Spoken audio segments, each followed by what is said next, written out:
we're gonna be watching another video from Nick Crowley, and it's few years old video, maybe specifically 3 years old video. Okay, and this is gonna be video about some darkest corners or some kind of dark stories from the internet. Okay, and yeah, we're gonna watch it together. And by the way, we have seen few Nick Crowley's videos before too, and they're really good one.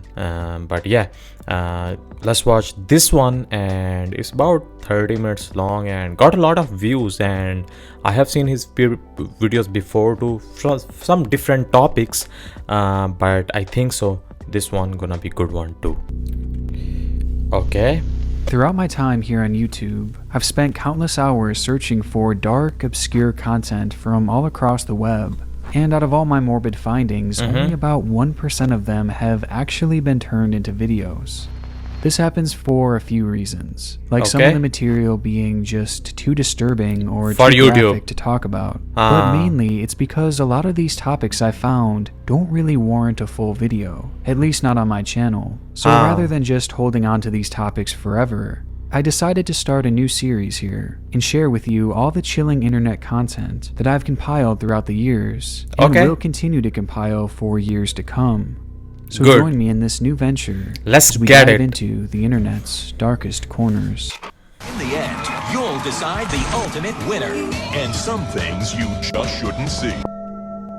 It's been over 15 years Chapter since the 1, premiere of the now Daredevil show America's Got Talent, a competition program centered around finding the top entertainers in the country. But despite the show's huge popularity, I was surprised that I hadn't heard about its upcoming spin-off, which was set to air fairly soon. The show is called AGT Extreme, which focuses solely on daredevil acts. A premise that has subsequently caused a bit of a stir online, as having a competition focused on extreme stunts means that people will take things further and further to win, which would lead to their performances getting riskier and riskier over time, pushing the envelope and heightening the danger. With this in mind, many critics have called out the show for how dangerous it could become, and as it turns out, even before the first episode has made it to air, these critics may have already been proven right. On the 15th of October 2021, TMZ would publish an article outlining an incident that had recently happened on the set of the show. The accident supposedly involved 41-year-old Jonathan Goodwin, a man who had performed on AGT before, where he attempted other life-threatening challenges, all of which had gone off without a hitch, but this time was different.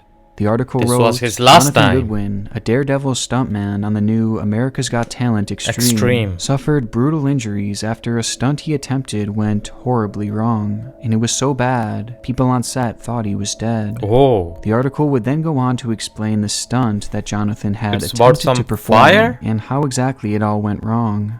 Goodwin was suspended 70 feet in the air in a straitjacket, hanging by his feet from a wire. 2 cars were suspended on either side of him, swinging back and forth. The stunt was for Goodwin to free himself from the restraints, and then fall on an air mattress and avoid getting crushed by the cars as they swung in the air. Then something went horribly wrong, and the cars smashed together, sandwiching Goodwin in between. And he was in between. The impact caused the cars to explode, erupting in a gigantic fireball. Goodwin fell to the ground and hit his head. The article then mentions that Jonathan's exact conditions weren't known, but that his injuries had been incredibly severe, having to be airlifted to a nearby trauma unit. The scene described sounded absolutely crazy, as the stunt Goodwin had performed sounded unlike anything I've ever seen before. And following the release of this story, curious readers wanted to know more, as they wondered whether the ordeal was filmed, and if that footage would ever get released.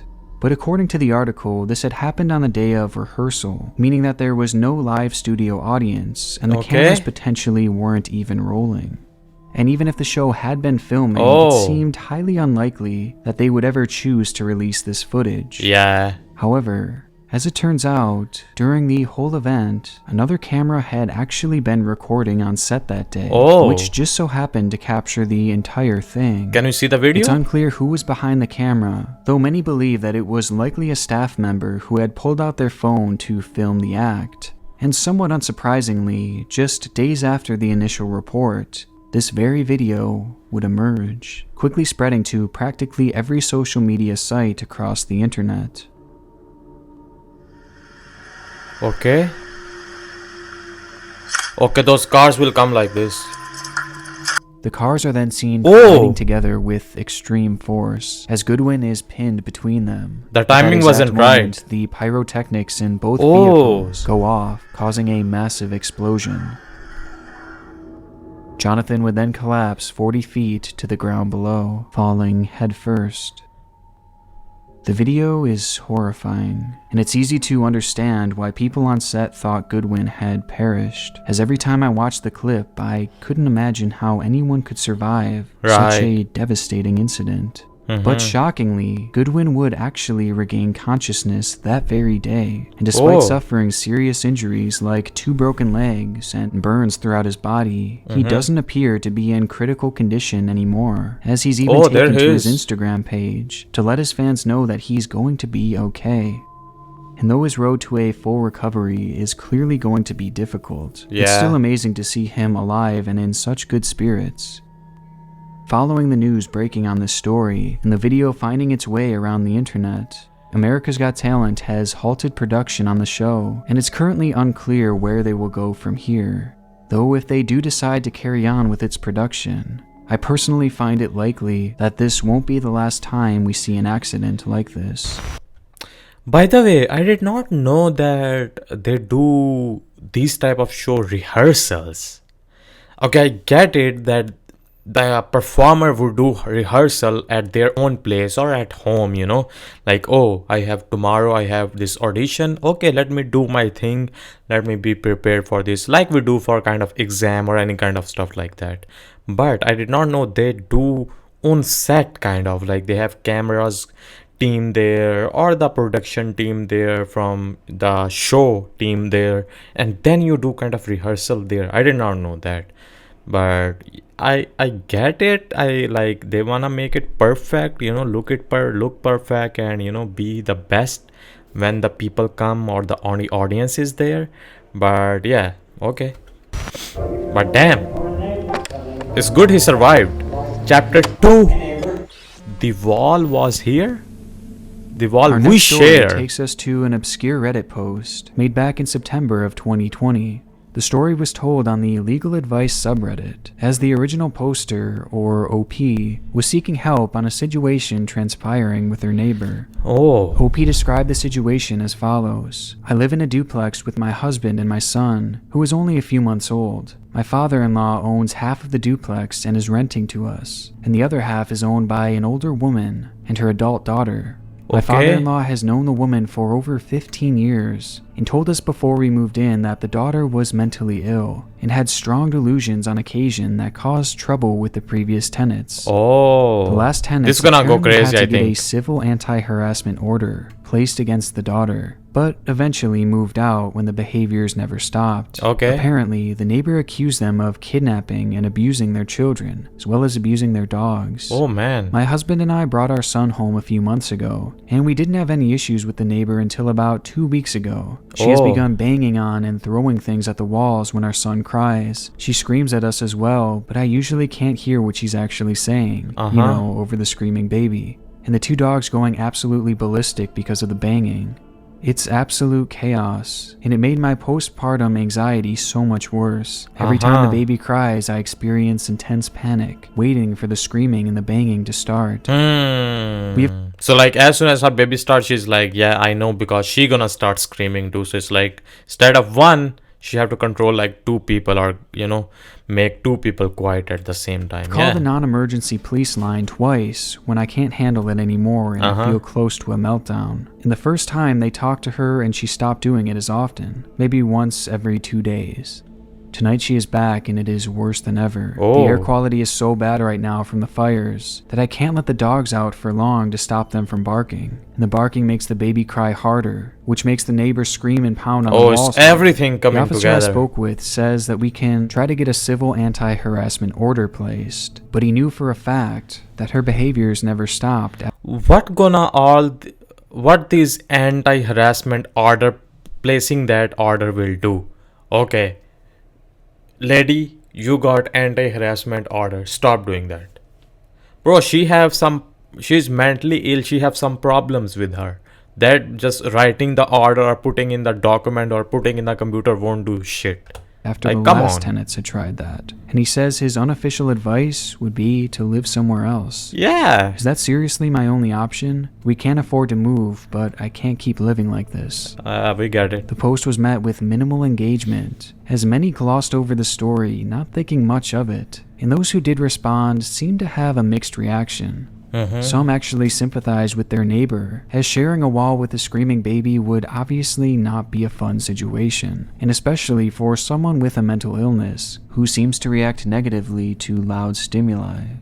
While others found the neighbor's response to be fairly worrisome, as it was clear that the behavior had been escalating. But whichever side these commenters took, they all seemed to be in agreement on one thing, that there wasn't much OP could do, other than simply move out. And with that, the post quickly faded into obscurity with no resolution to be found, quickly being lost in the endless content of Reddit. But surprisingly, the story wouldn't end there. In fact, nearly 7 months later, an update would be made, thrusting what was once an unknown story into the limelight. OP's post read, "Update. Neighbor bangs on shared duplex wall when baby cries." My first post never got much attention, but the outcome was pretty wild. In October of 2020, my husband and I were renting a duplex where my father-in-law owned the half we lived in. We brought our son home from the NICU in August, and towards the end of September, the neighbor, 40-year-old female, started to pound on the shared wall if she could hear him cry. The pounding escalated over the next 2 months. The neighbor bought a megaphone to yell through the wall and threatened to rip us apart. She called us child predators, and she'd yell obscenities and threats until 3 or 4 in the morning. Oh man. The police were called multiple times, but they responded that nothing could be done about it. One officer said, "I'm going to kill you. See, it doesn't mean anything if I don't actually do it." The elderly mother hadn't been seen in several months, but requests for wellness checks were brushed off. The general advice I got was that as renters we couldn't do anything. It was also suggested that this was reasonable behavior, since the baby crying was probably really annoying. No, how can this be a reasonable behavior? Okay, I get it, crying baby. Some people get more annoyed than other people when baby is crying or some kind of, crying or screaming is going on. But who the hell bangs wall and say to other people, I'm gonna rip you apart, or I'm gonna kill you, or, go crazy until 3 or 4 a.m. in the morning? Like, I don't think so a normal person would go that crazy for just a baby crying. It could be a thin wall, between them. But still, like, you won't say, like, you won't just start screaming crazy worse than the baby, and you're gonna say, like, this is too bad, so bad, I'm gonna kill you, I'm gonna rip you guys apart because your baby is crying. I don't know, but I haven't seen or met anyone that crazy. I don't think so. Since my first post, we moved in with my grandmother for our safety. Okay. The neighbor ended up busting a softball-sized hole through the shared wall to scream at us, and occasionally... Wow. See? That's not normal. The neighbor ended up busting a softball-sized hole through a shared wall to scream at us. That's not a normal person behavior. Just because a child is crying, they're gonna make a hole and scream through there that I'm gonna rip you apart or I'm gonna kill you guys. Nah, that's not normal at all. And occasionally stare at us. Nah, dude, that's creepy. Just stare at us. The smell that came from that hole was indescribably bad. Our security cameras recorded her coming to my son's nursery window at around 2 a.m. almost daily, just staring and holding her cat. Nah, that is bad. It took until the end of January for police to finally be able to enter her property. The elderly mother had been deceased since at least June. And the daughter had the corpse dressed in her Sunday best, rotting in a dead-bolted bedroom. Whoa. So it was the daughter who was screaming all the time? And there was some mother, I guess her mother, who was deceased since last June. And she was just in that apartment with her for many months, and no one knew that until police entered, or they The found news out. article said that the mother died from natural causes. The daughter was Okay. taken to an inpatient psychiatric facility. Okay, that, I mean, she needed that for sure, right? The update came entirely out of left field, yet this lady's timeline made perfect sense, as the daughter's behavior likely escalated not just because of the new child, but also because of the loss of her mother. And without her mother to care for her and keep her in check, it allowed her actions to go way off the deep end, I as get by it. the end, she had clearly become completely delusional. However, this is Reddit, and with Reddit comes a slew of fake stories designed to go viral, which That is alone true. caused many to instantly write this whole situation off as a hoax. But digging deeper, this doesn't actually seem to be the case, as some would find news articles outlining a virtually identical situation. Oh, On the evening of January 29th, a welfare check was conducted at the home of 65-year-old Cynthia Newman. The lady had not been seen in months, and it wouldn't take long for police to figure out why. One article wrote, "The body of Cynthia Newman, 65, was found in a reclining chair with a pillow under her head and body. She was covered in blankets in an attempt to cover the body from sight. Oh. Newman's body was covered with insects and showed significant signs of decay, including exposed bone and places where skin was starting to peel off. Ooh. It also appeared that animals living in the house had started to gnaw at the corpse. Oh man. Also within the home was Cynthia's daughter, 41-year-old Jacqueline Bebout, who had been living with the corpse for over 7 months, never Wow. reporting it to authorities as she, quote, didn't want to be alone. Oh, According to the man. articles written That is sad. Damn. on this, Cynthia had died due to natural causes, though her daughter would still wind up being arrested on charges of failing to report human remains, with her Yeah. sentence landing her in a mental health facility. But hearing this story side by side with these two threads, well, it all adds up, right down to the month that she claimed it happened, leaving me without a shadow of a doubt that this was in fact real. And as I read OP's Yeah. post once more, it becomes clear that the strong stench that she was smelling was the smell of a decaying body. Yeah. And with this context, what started as just an obscure, forgotten post Damn. on Reddit That's crazy. is man. now shifted into one of its more twisted threads. Crazy. When, Chapter when someone 3. dies, it means they're Terminal. not alive anymore. Okay, this Reddit is is home to getting a lot crazy of and disturbing crazy. content, and it's here that we find another thread, with this one requiring no context for its darkness to be understood. The post was made to Ask Reddit, where a user asks, "Redditors who know how much time they have left, how does your day look like?" The post proceeded to go viral almost instantly, as hundreds of people flocked to tell their stories, with all of the top results coming from those who actually suffered from some type of terminal illness. One user wrote, "ALS, rapidly progressing. Every day I get worse. Couldn't get my shirt on today. Not really enough strength and energy to eat, though I am being yelled at for losing weight. No pain, for which I am thankful, but unable to do most things we take for granted. I have T-Rex arms now, probably won't be able to walk or stand in the next few weeks. I am working hard to get the prescription for death with dignity. This is not how I want to live. Oh man. I think I'll be lucky to make it to Christmas, more like early November at this rate. I don't want to live like this anymore." Oh, sad. Another says, "My days are a mixed bag. Some days I don't want to get out of bed, and when I do, I can't seem to find the energy to leave the house. I have tumors all over my spine, so when things go really bad for me, my legs will probably be the first to go. This is my time, and it took me a lot of dying before I could take a deep breath and let go of the stress of living. Sometimes the best thing you can do is crack a beer and watch some TV and not feel guilty about it. It's easy to feel like you absolutely need to make each day count, but if I'm happy, I'm happy."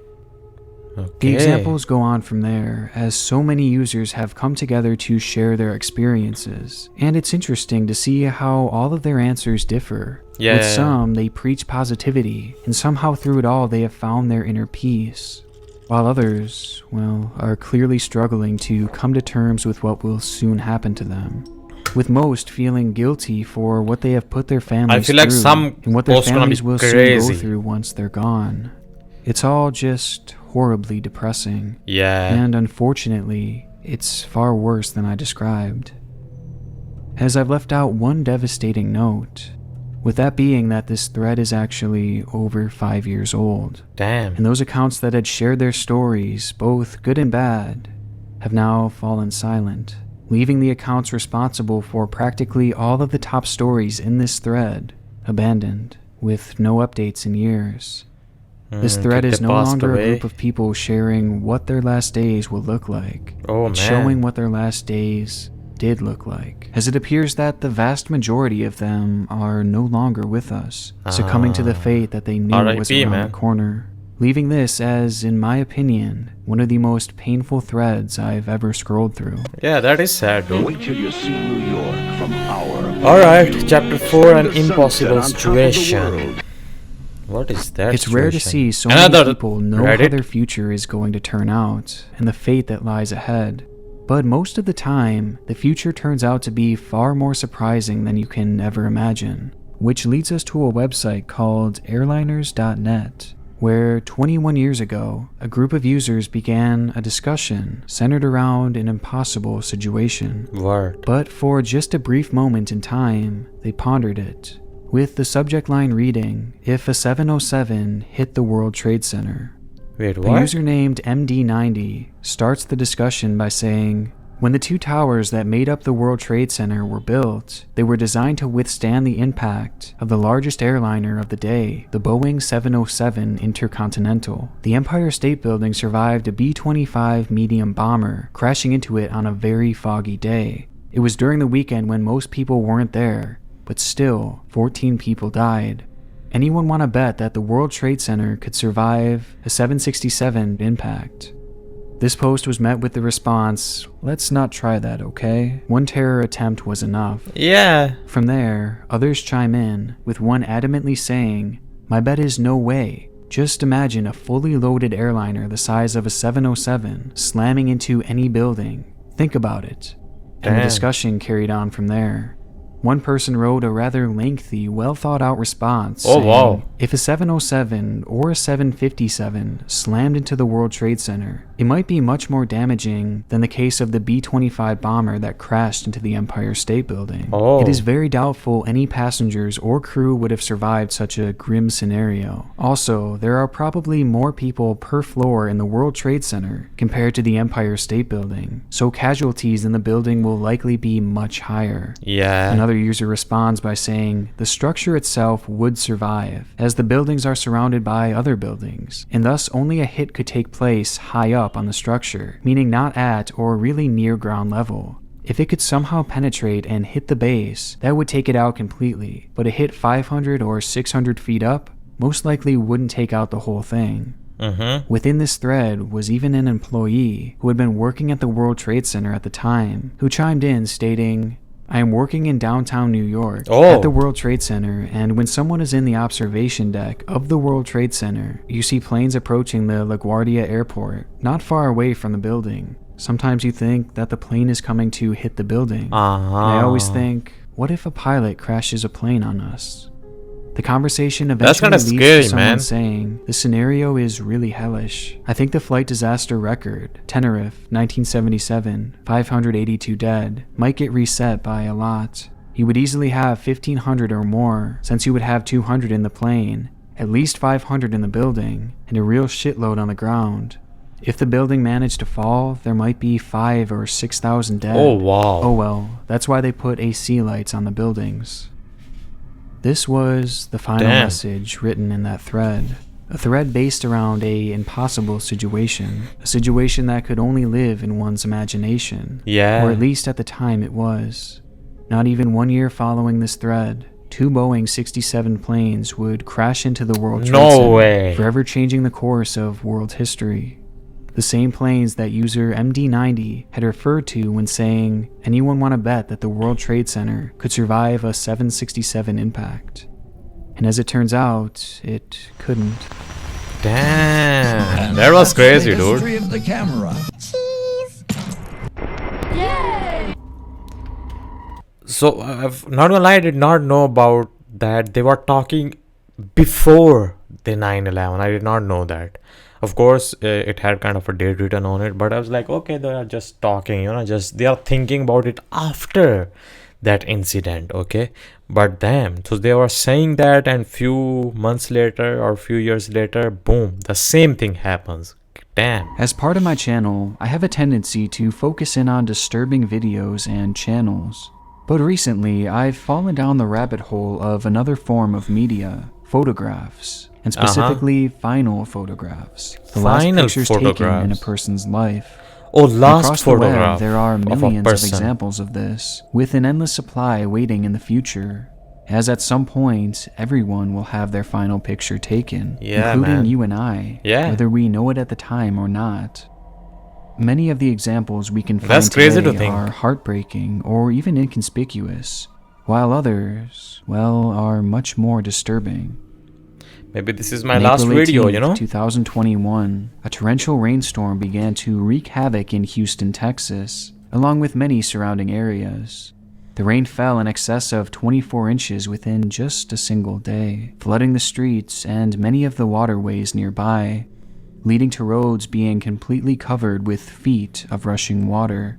And unfortunately for 21-year-old Darren Mitchell, he would be caught directly in its crossfire. Oh, After attempting to make his way home on Highway 105, the floodwaters quickly overtook the road around him, to the point that it was impossible for the car to move any longer, leaving Darren stranded in his vehicle at the mercy of the raging water, water Damn. that was rising quickly. And given the conditions of Oh. that road in particular, well, he knew rescue would likely be a long ways away. Before Darren knew it, the water had made it all the way up to the top of his car as it slowly began trickling in through the crevices. Growing increasingly helpless, Darren decided to call up his family just to tell him that he loved them, while also mentioning that he had managed to make it out of his car and that he believed he was going to be safe. okay. Though sadly, this wasn't actually the case, as just minutes later, he would use his phone to snap this picture. Oh, damn. That water level is high, dude. He would then post the shot to Facebook with the caption, "And all I wanted to do was go home." Like, I get it. Okay, first of all, I get it before I tell my thought about this situation. I get it that in that moment, if I was there, I wouldn't be able to think about that. But still, I think so. He be able to, while the water was rising, wouldn't be he able to get out? If not, he cannot open the door. I'm sure that's very hard because of all the water pressure. But still, he cannot get out of the window and get on top of the car. And I'm sure if the water would take few more minutes to rise, right? But still, I get it, no one was there. But if he know kind of little bit at least swimming or anything, I get it, I'm making this out of kind of nowhere, you can say. But little bit of, if you have little bit courage or something, or if you want to think little bit at that time, I think so if he would have tried this thing, getting out of the window, getting on top of the car, maybe try to swim or something, wouldn't he be safe now?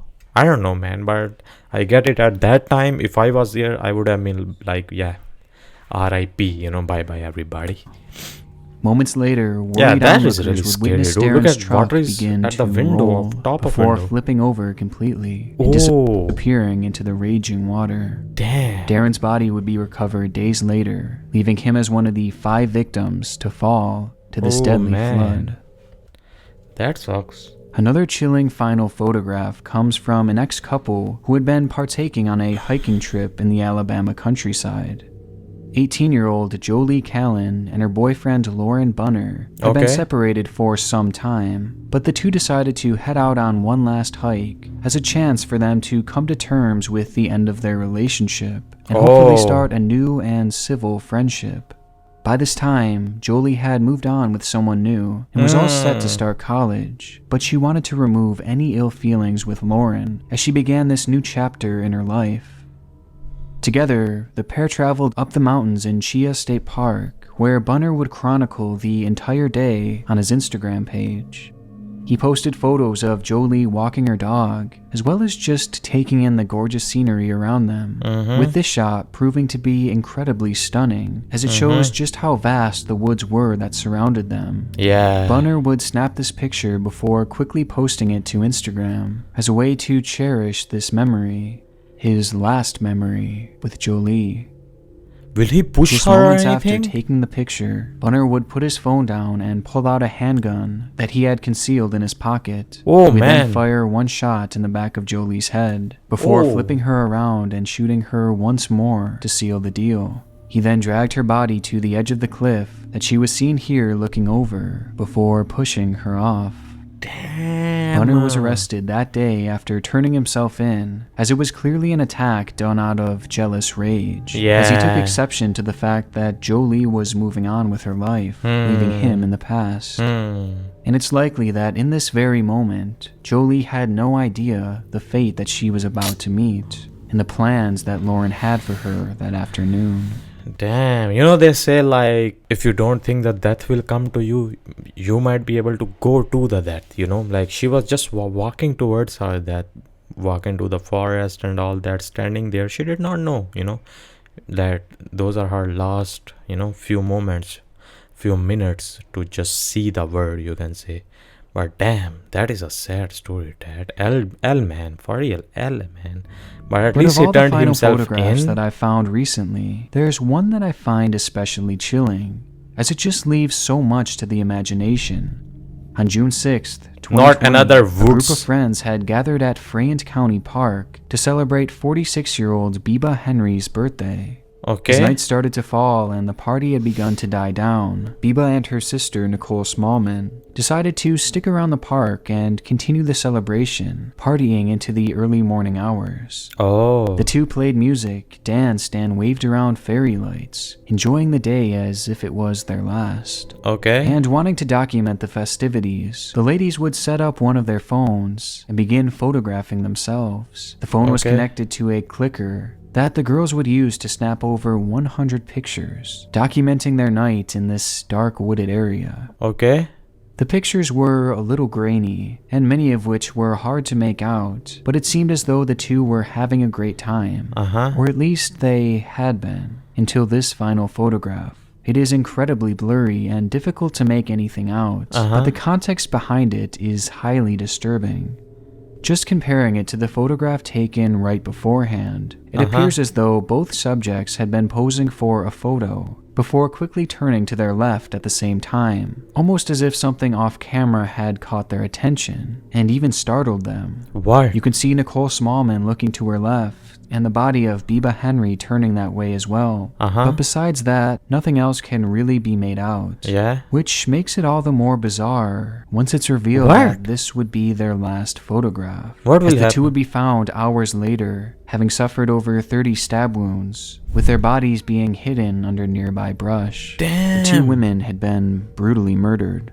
Whoa. Damn, that sucks, dude. Following a lengthy investigation, it would How? eventually be determined that the two had been attacked that morning by 19-year-old Daniel Hassan, and his motive was incredibly bizarre, as he believed that he had made a deal with the devil, who had told him that if he sacrificed 6 people every 6 months, then he would one day win the Powerball jackpot. What the hell is that, man? Is he retarded or something? Winning jackpot by just killing 6 people every 6 months? Daniel truly believed that the only thing standing in the way of him and millions of dollars was the sacrifice of 6 people. And so that's exactly what he tried to do. On the afternoon of Biba Henry's birthday, Daniel had seen their group in the park celebrating, and when the crowd dispersed to just 2 people, he decided it would be the perfect chance to perform his sacrifice. It was this moment, this final photograph, of the two seemingly noticing something on their left, that they would see their killer for the first time, as Daniel had just emerged from the woods, standing just barely out of frame, before he began his attack. But who posted these pictures and, you know, how did they got these pictures? Maybe the police showed them, maybe because they got their phones, no? I don't know. In the year and a half since this photo was taken, Daniel has Oh. since been convicted of both murders and is set to Good. serve a minimum of 35 years in prison. Good. Though I think it's likely that he will remain behind bars for life. Good. And though the story is quite obviously a tragic one, we can at least find some comfort in the fact that Daniel will no longer be able to carry out the remainder of his sacrifices. At least the lottery he won't be able to make. Well, golly, these all were really crazy, dude. First one, yeah, the Daredevil, that show, America Got Talent Extreme version, bruh. But yeah, it's good that guy survived. And then comes that woman from the Reddit who was sharing rooms with a crazy girl, and her old sad, sad story, dude. And she died, maybe. I guess she had some kind of a problem, and she was old, so she died, and her body was there for like 6-7 months, and she did not care about it, and even the dogs were kind of eating. I don't know, man, but that was really crazy one. But most of that Reddit stories were really crazy, dude. And there comes the terminal.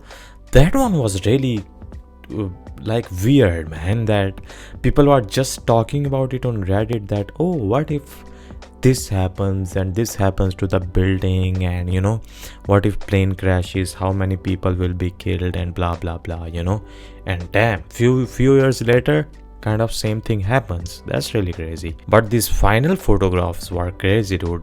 What the final photographs of the people were will look like, and the last one, man, that is really sad. And I think so all of them are really sad, dude, especially the guy who took her kind of ex-girlfriend on top of the mountains and just to shoot and kill her or throw her body down in the forest.